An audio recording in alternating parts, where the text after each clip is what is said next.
ನಮಸ್ಕಾರ ವಿದ್ಯಾರ್ಥಿಗಳೇ. ಇಂದಿನ ಅವಧಿಯಲ್ಲಿ ನಾವು 6ನೇ ವರ್ಗದ ಪಾಠ 9 ಎದೆಗುಂದದ ಧೀರರು. ಎದೆಗುಂದದ ಧೀರರು ಪಾಠದ ಲೇಖಕರ ಪರಿಚಯ.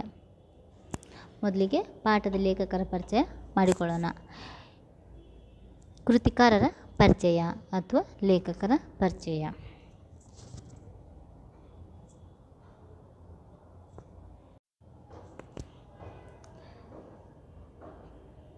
ಲೇಖಕರು ಎಂ.ಎನ್. ಸುಂದರರಾಜ್. ಅವರು ನಿವೃತ್ತ ಪ್ರಾಧ್ಯಾಪಕರು. ಇವರು ಚಿತ್ರದುರ್ಗ ಜಿಲ್ಲೆಯ ದುಮ್ಮಿಯವರು. ಅಂದರೆ ಚಿತ್ರದುರ್ಗ ಜಿಲ್ಲೆಯ ದುಮ್ಮಿಯವರು. ದುಮ್ಮಿ ಅನ್ನೋದು ಒಂದು ಊರು.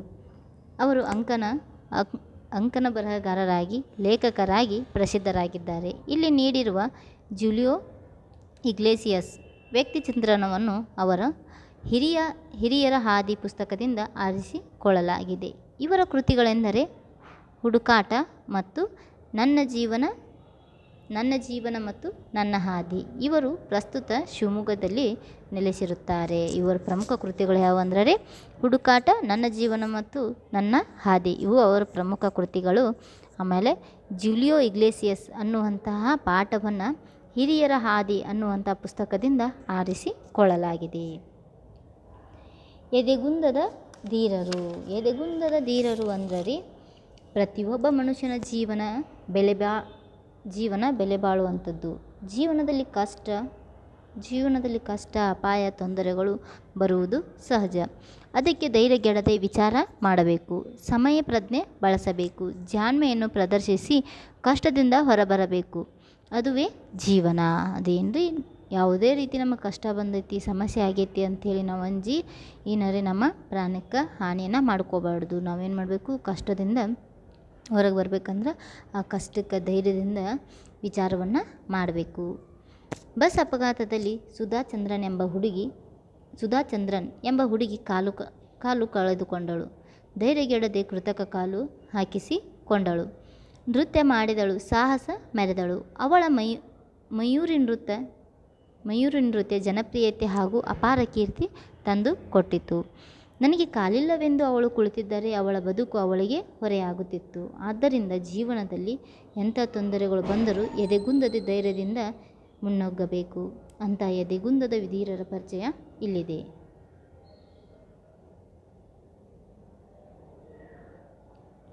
ಆ ಎದೆಗುಂದದ ಧೀರರ ಪರಿಚಯವನ್ನು ಇವತ್ತಿನ ಅವಧಿಯಲ್ಲಿ ಮಾಡಿಕೊಳ್ಳೋಣ. ಯಾವ ರೀತಿ ಅವರು ತಮ್ಮ ಸಮಸ್ಯೆಯನ್ನು ಮರೆತು ಉತ್ತಮವಾಗಿರುವಂಥ ಜೀವನವನ್ನು ನಿರ್ಮಿಸಿಕೊಂಡ್ರು ಅನ್ನೋದನ್ನು.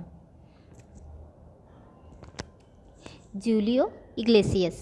ಸ್ಪೇನ್ ದೇಶದ ಬಾಲಕ ಜೂಲಿಯೋ ಇಗ್ಲೇಸಿಯಸ್ ತನ್ನ 10ನೇ ವಯಸ್ಸಿನಲ್ಲಿ ಫುಟ್ಬಾಲ್ ಆಟಗಾರನಾಗುವ ಕನಸು ಕಂಡನು. ದಿನದ ಹೆಚ್ಚಿನ ಭಾಗವನ್ನು ಫುಟ್ಬಾಲ್ ಆಡುವುದರಲ್ಲೇ ಕಳೆದನು. ತಾನು ರಾಷ್ಟ್ರ ಮತ್ತು ಅಂತಾರಾಷ್ಟ್ರೀಯ ಪಂದ್ಯಗಳಲ್ಲಿ ಭಾಗವಹಿಸಬೇಕೆಂಬ ಆಸೆ, ದೇಶಕ್ಕೆ ಕೀರ್ತಿ ತರಬೇಕೆಂಬ ಹಂಬಲ. ಅದಕ್ಕಾಗಿ ರಿಯಲ್ ಮ್ಯಾಡ್ರಿಡ್ ಕ್ಲಬ್ ಸೇರಿದ. ನಿರಂತರ ಅಭ್ಯಾಸ ಮಾಡಿದ. ತನ್ನ 20ನೇ ವಯಸ್ಸಿಗೆ ಉತ್ತಮ ಗೋಲ್ ಕೀಪರ್ ಎಂಬ ಖ್ಯಾತಿ ಕೂಡ ಪಡೆದುಕೊಳ್ತಾನೆ. ರಾಷ್ಟ್ರಮಟ್ಟಕ್ಕೆ ಬೆಳೆದನು. ಆದರೆ 1963ರಲ್ಲಿ ಸ್ನೇಹಿತರ ಜೊತೆ ಕಾರಿನಲ್ಲಿ ಹೋಗುವಾಗ ಭೀಕರ ಅಪಘಾತಕ್ಕೆ ಒಳಗಾದ.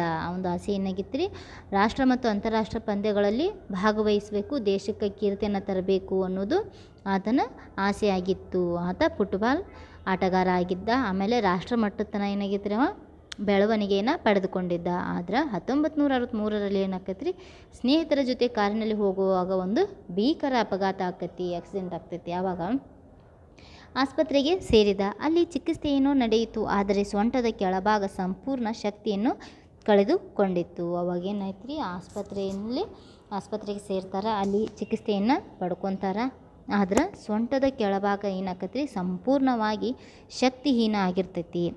ಇದರಿಂದ ವಿಶ್ವದ ಗೋಲ್ ಕೀಪರ್ನಾಗುವ ಅವನ ಕನಸು ನುಚ್ಚು ನೂರಾಯಿತು.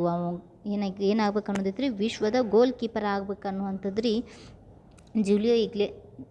ಜೂಲಿಯೋ ಇಗ್ಲೇಸಿಯಸ್ಂದಾಗಿತ್ತು. ಆದ್ರೆ ಏನು ಆಕ್ಸಿಡೆಂಟಿಂದ ಏನಾಯ್ತು ರೀ, ಆತನ ಕನಸು ನುಚ್ಚು ನೂರಾಯಿತು.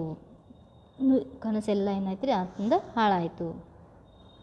ಜೂಲಿಯೋ ಗುಣಮುಖನಾಗಲು ತುಂಬ ದಿನಗಳು ಬೇಕಾದವು. ಆ ಅಪಘಾತದಿಂದ ಹೊರಗೆ ಬರೋಕೆ ಏನಾಯ್ತು ರೀ, ಆತ ಗುಣಮುಖನಾಗಕ್ಕೆ ಭಾಳ ದಿನಗಳು ಬೇಕಾದವು.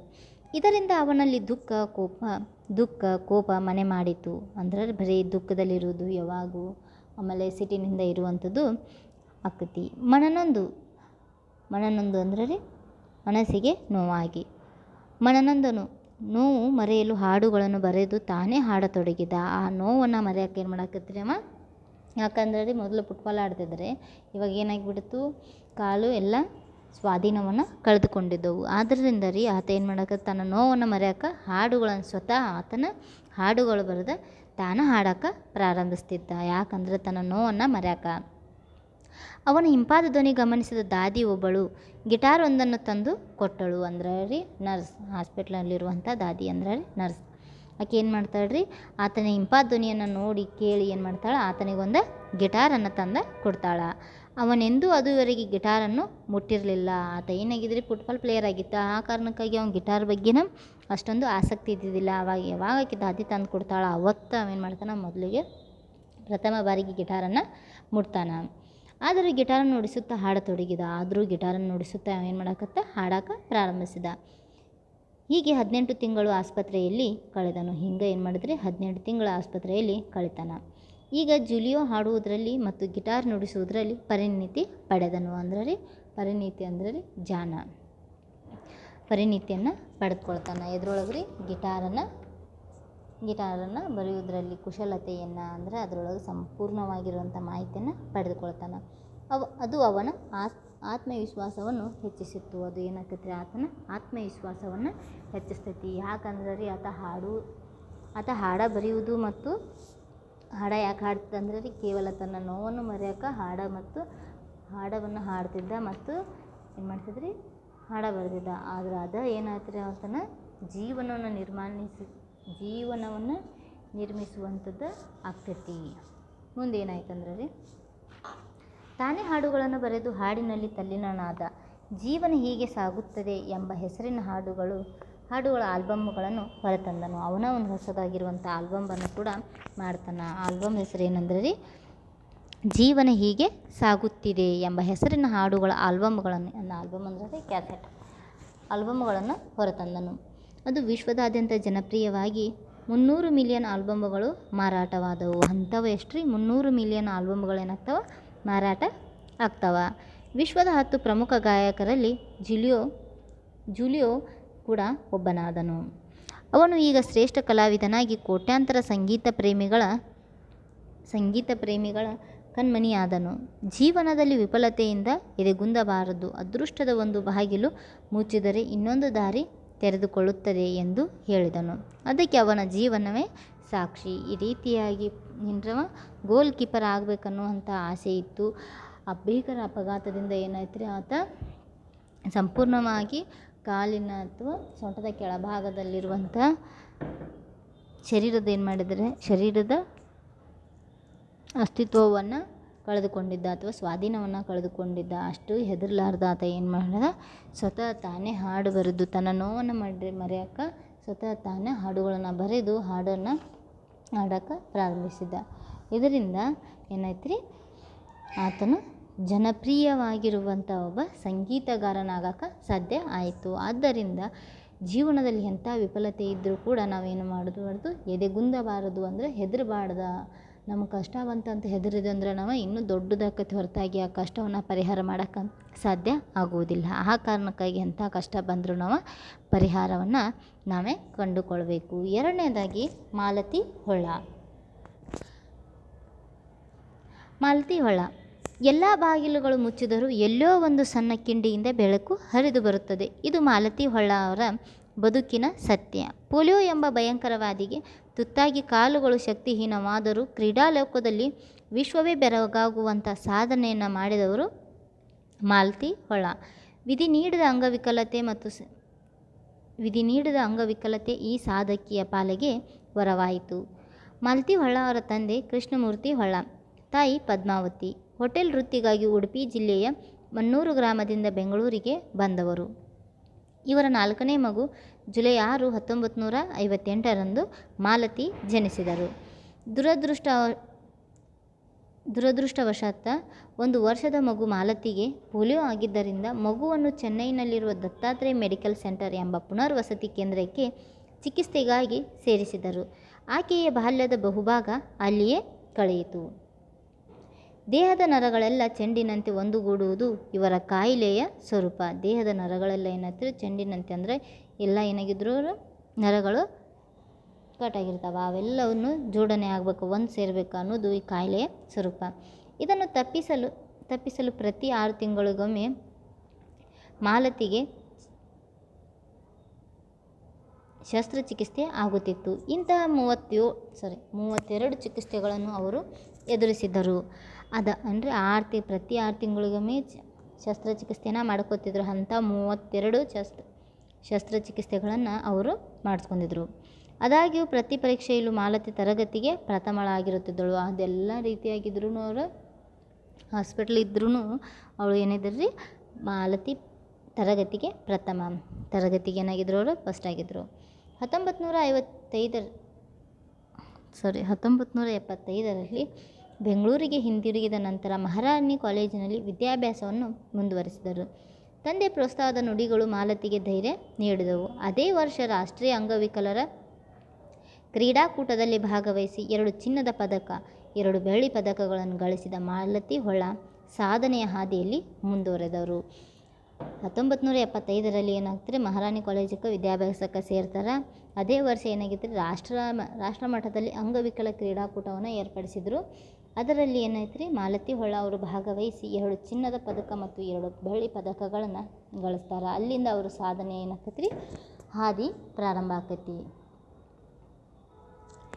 ಈ ಯಶಸ್ಸು ಕ್ರೀಡೆಗಳತ್ತ ಅವರ ಒಲವು ಬೆಳೆಯಲು ಕಾರಣವಾಯಿತು. ಇದೇನಾಯ್ತು ಇದು ಸಾಧನೆ, ಚಿನ್ನದ ಪದಕ 2 ಬೆಳ್ಳಿ ಪದಕಗಳಿಂದ ಅವ್ರಿಗೆ ಮತ್ತಷ್ಟು ಪ್ರೋತ್ಸಾಹ ಸಿಕ್ಕಿದಂಗೆ ಆಯ್ತಾರೆ. ಮತ್ತೆ ಏನು ಮಾಡಾಕತ್ರಿ, ಕ್ರೀಡೆಗಳತ್ತ ತಮ್ಮ ಪ್ರೀತಿಯನ್ನು ತೋರಿಸ್ತಾರೆ. ಒಮ್ಮೆ ಅಹಮದಾಬಾದಿನಲ್ಲಿ ನಡೆದ ಕ್ರೀಡಾಕೂಟದಲ್ಲಿ ಗಾಲಿ ಕುರ್ಚಿಯ ಓಟದ ಸ್ಪರ್ಧೆಗೆ ಬೇರೆ ಮಹಿಳಾ ಸ್ಪರ್ಧಿಗಳೇ ಇರಲಿಲ್ಲ. ಆಗ ಮಾಲತಿ ಪುರುಷ ಸ್ಪರ್ಧಿಗಳೊಂದಿಗೆ ಸ್ಪರ್ಧಿಸಬೇಕಾಯಿತು. ಅವರೆಲ್ಲ ಆಗಲೇ ಹೆಸರು ಮಾಡಿದವರು. ಅದ್ಭುತ, ಮಾಲತಿಯೇ ಗೆದ್ದರು. ಒಬ್ಬ ಮಹಿಳೆ ಪುರುಷರನ್ನು ಹಿಮ್ಮೆಟ್ಟಿಸಿ ಬಹುಮಾನ ಪಡೆದಾಗ ಅಭಿನಂದನೆಗಳ ಸುರಿಮಳೆಯೇ ಆಯಿತು. Korea, Denmark, Beijing, Bangkok, Belgium, Birmingham, ಮ್ಯಾಂಚೆಸ್ಟರ್ಗಳಲ್ಲಿ ನಡೆದ ಅಂತಾರಾಷ್ಟ್ರೀಯ ಕ್ರೀಡಾಕೂಟಗಳಲ್ಲಿ ಏಷ್ಯಾಡ್ ಕ್ರೀಡಾಕೂಟಗಳಲ್ಲಿ ಗಾಲಿ ಕುರ್ಚಿ ಓಟ, ಗುಂಡು ಎಸೆತ, ತಟ್ಟೆ ಎಸೆತ, ಈಟಿ ಎಸೆತ ಸ್ಪರ್ಧೆಗಳಲ್ಲಿ ಮಾಲತಿ ಹೊಳ್ಳ ಭಾಗವಹಿಸಿ ವಿಜಯಿಯಾದಾಗ ಇಡೀ ವಿಶ್ವವೇ ಅವರತ್ತ ತಿರುಗಿತು. ಬರ್ಮಿಂಗ್ಹ್ಯಾಮ್ ಹೋದಾಗ ಬಸ್ಸಿನಿಂದ ಬಿದ್ದು ಮೂಳೆ ಮುರಿದರೂ ಅವರ ಉತ್ಸಾಹ ಮಾತ್ರ ತಗ್ಗಲಿಲ್ಲ. ಇದು ಅವರಿಗೆ 17ನೇ ಮೂಳೆ ಮುರಿತ. ಕ್ರೀಡಾ ಜಗತ್ತಿನಲ್ಲಿ ಮಾಲತಿ ಹೊಳ್ಳ ಅವರ ಸಾಧನೆಯನ್ನು ಪರಿಗಣಿಸಿ ಭಾರತ ಸರ್ಕಾರ ಅರ್ಜುನ ಪ್ರಶಸ್ತಿಯನ್ನು 1995ರಲ್ಲಿ, ಪದ್ಮಶ್ರೀ ಪ್ರಶಸ್ತಿ 2001ರಲ್ಲಿ ನೀಡಿ ಗೌರವಿಸಿತು. ಕೆ. ಬಿರ್ಲಾ ಪ್ರಶಸ್ತಿ, ಅಮೇರಿಕನ್ ಬಯೋಗ್ರಾಫಿಕಲ್ ಇನ್ಸ್ಟಿಟ್ಯೂಟಿನ ವರ್ಷದ ಮಹಿಳಾ ಪ್ರಶಸ್ತಿ, ಇಂಗ್ಲೆಂಡಿನ ಅಂತಾರಾಷ್ಟ್ರೀಯ ಬಯೋಗ್ರಾಫಿಕಲ್ ಕೇಂದ್ರದ ಅಂತಾರಾಷ್ಟ್ರೀಯ ಮಹಿಳಾ ಪ್ರಶಸ್ತಿ, ಕರ್ನಾಟಕ ಸರ್ಕಾರದ ಏಕಲವ್ಯ ಪ್ರಶಸ್ತಿ ಮುಂತಾದ 30ಕ್ಕೂ ಮೀರಿ ಪ್ರತಿಷ್ಠಿತ ಪ್ರಶಸ್ತಿಗೆ ಮಾಲತಿ ಹೊಳ್ಳ ಭಾಜನರಾಗಿದ್ದಾರೆ. ಈ ರೀತಿಯಾಗಿ ಅನೇಕ ಪ್ರಶಸ್ತಿಗಳನ್ನು ಕೂಡ ಪಡೆದುಕೊಂಡರು. ಅಭಿನಯ ಜಗತ್ತಿಗೂ ಮಾಲತಿ ಹೊಳ್ಳ ಹೊರತಾಗಿಲ್ಲ. ಡಾಕ್ಟರ್ ರಾಜ್ಕುಮಾರ್ ಅವರೊಡನೆ ಕಾಮನಬಿಲ್ಲು ಚಿತ್ರದಲ್ಲಿ ಅಭಿನಯಿಸುವ ಮೂಲಕ ಮೆಚ್ಚುಗೆಗೆ ಪಾತ್ರರಾಗಿದ್ದಾರೆ. ಮಾಲತಿ ಹೊಳ್ಳ ಸಿಂಡಿಕೇಟ್ ಬ್ಯಾಂಕ್ ಉದ್ಯೋಗಿ. ಅಷ್ಟಾದರೂ ಇಷ್ಟೆಲ್ಲ ಸಾಧನೆ ಮಾಡಿದರೂ ಕೂಡ ಅವರು ಉದ್ಯೋಗಿಯಾಗಿದ್ದರು. ಯಾವುದಂದ್ರೆ ಸಿಂಡಿಕೇಟ್ ಬ್ಯಾಂಕಿನಲ್ಲಿ ಉದ್ಯೋಗಿ ಆಗಿದ್ದರು. ವಿಧಿ ಬದುಕಿನಲ್ಲಿ ಕೊಟ್ಟ ನೋವನ್ನು ನುಂಗಿ ವಿಶ್ವವೇ ಬೆರಗಾಗುವಂಥ ಬೆಳೆಯುವುದರಲ್ಲಿ ಅವರ ಪರಿಶ್ರಮವಿದೆ. ಅವರ ಸಾಧನೆಯನ್ನು ಕುರಿತು ಬರೆಯಲಾಗದ ಪ್ರೌಢ ಪ್ರಬಂಧಕ್ಕೆ ಡಾಕ್ಟರೇಟ್ ಪದವಿ ಲಭಿಸಿದೆ. ಡಾಕ್ಟರೇಟ್ ಪದವಿಯನ್ನು ಕೂಡ ಪಡೆದುಕೊಂಡಾರ. ತಮ್ಮಂತೆಯೇ ವಿಕಲಚೇತನರಾದ ಗ್ರಾಮಾಂತರ ಪ್ರದೇಶದ ಮಕ್ಕಳಿಗೆ ಆಶ್ರಯ, ಶಿಕ್ಷಣ, ವೈದ್ಯಕೀಯ ನೆರವು ನೀಡುವ ಸಲುವಾಗಿ ಮಾತೃ ಫೌಂಡೇಶನ್ ಎಂಬ ಸೇವಾ ಸಂಸ್ಥೆಯನ್ನು ಪ್ರಾರಂಭಿಸಿದ್ದಾರೆ. ಸದಾ ಚಟುವಟಿಕೆ ಅವರ ಯಶಸ್ಸಿನ ಗುಟ್ಟು. ಕೀಳಿರಿಮೆಗಿಂತ ಮಿಗಿಲಾದ ಅಂಗವೈಕಲ್ಯವಿಲ್ಲ. ನಾವು ನಗುತ್ತಲೇ ಜೀವನವನ್ನು ಎದುರಿಸಬೇಕು ಎಂಬುದು ಅವರ ಸಿದ್ಧಾಂತ. ಮಾಲತಿ ಹೊಳ್ಳ ಅವರ ಜೀವನ ವಿಶೇಷ ಚೇತನರಿಗೆ ಮಾತ್ರವಲ್ಲ, ವಿಭಿನ್ನ ಸಾಮರ್ಥ್ಯವುಳ್ಳವರು. ವಿಶೇಷ ಚೇತನವರು ಅಂದರೆ ವಿಭಿನ್ನ ಸಾಮರ್ಥ್ಯವುಳ್ಳವರು. ಎಲ್ಲ ಮಹಿಳೆಯರಿಗೆ ಸ್ಫೂರ್ತಿದಾಯಕ. ಛಲಗಾತಿ ಮಾಲತಿ ವಿಶೇಷಚೇತನರ ಕ್ರೀಡಾ ಪ್ರಪಂಚದಲ್ಲಿ ಹಲವು ದಾಖಲೆಗಳನ್ನು ನಿರ್ಮಿಸಿ ಭಾರತದ ಕೀರ್ತಿಯನ್ನು ಹೆಚ್ಚಿಸಿದ್ದಾರೆ. ಈ ರೀತಿಯಾಗಿ ಮಾಲತಿ ಹೊಳ ಅವರು ಅಂಗವಿಕಲರಾಗಿದ್ದರೂ ಕೂಡ ಕ್ರೀಡೆಯಲ್ಲಿ ಭಾಗವಹಿಸಿ ಅಂತಾರಾಷ್ಟ್ರ ಮಟ್ಟದಲ್ಲಿ, ರಾಷ್ಟ್ರ ಮಟ್ಟದಲ್ಲಿ ಕೂಡ ಏನು ಮಾಡಿದರೆ ಹೆಸರನ್ನು ಗಳಿಸಿದಂಥ ಜನಪ್ರಿಯ ಮಹಿಳೆ. ಆನಂತರ ಸಿಂಡಿಕೇಟ್ ಬ್ಯಾಂಕ್ನಲ್ಲಿ ಕೂಡ ಇವರು ಉದ್ಯೋಗಿ ಆಗಿರುವಂಥ ಮಹಿಳೆ.